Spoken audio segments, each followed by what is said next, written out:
О, майко моя, родино мила, защо тъй жално, тъй милно плачеш? Гарване, и ти, птицо проклета, на чий гроб там тъй грозно грачиш? Ох, зная, ти плачеш, майко, за той, че ти си черна рубиня, за той, че твоят свещен глас, майко, е глас без помощ, глас в пустиня. Плачи. Там близо, край град София, стърчи.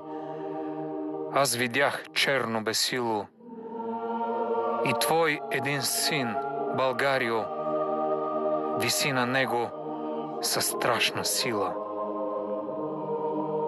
Гарва над грачи, грозно, зловещо. Псета и вълци вият в полята. Старци се молят Богу горещо. Жените плачат, пищят децата. Зимата пее своята зла песен. Вихрове гонят тръни в полето. И студ, и мраз, и плач без надежда навяват на теб скръб на сърцето.